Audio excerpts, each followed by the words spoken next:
Good morning. We are on chapter 5 of John, the healing at the pool on the Sabbath. After this, there was a feast of the Jews, and Jesus went up to Jerusalem. Now there is in Jerusalem by the sheep gate a pool, in Aramaic called Bethesda, which has 5 roofed colonnades.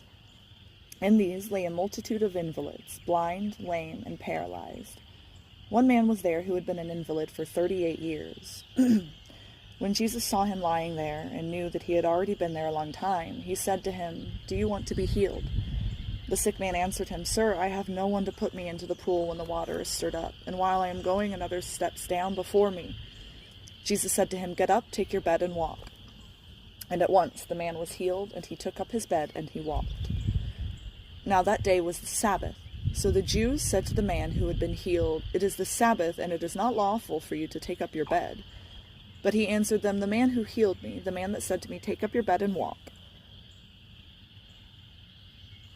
They asked him, "Who is the man who said to you, 'Take up your bed and walk'?" Now the man who had been healed did not know who it was, for Jesus had withdrawn, as there was a crowd in the place. Afterward Jesus found him in the temple and said to him, "See, you are well. Sin no more, that nothing worse may happen to you."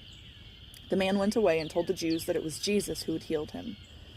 And this was why the Jews were persecuting Jesus, because he was doing these things on the Sabbath. But Jesus answered them, "My Father is working until now, and I am working." This was why the Jews were seeking all the more to kill him, because not only was he breaking the Sabbath, but he was even calling God his own Father, making himself equal with God. So Jesus said to them, "Truly, truly, I say to you, the Son can do nothing of his own accord, but only what he sees the Father doing. For whatever the Father does, that the Son does likewise. For the Father loves the Son and shows him all that he himself is doing. And greater works than these will he show him, so that you may marvel. For as the Father raises the dead and gives them life, so also the Son gives life to whom he will.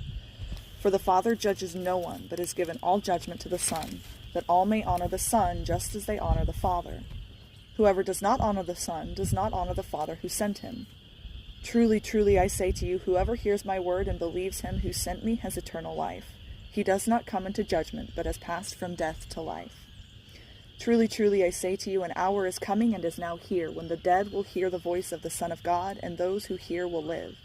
For as the Father has life in himself, so he has granted the Son also to have life in himself.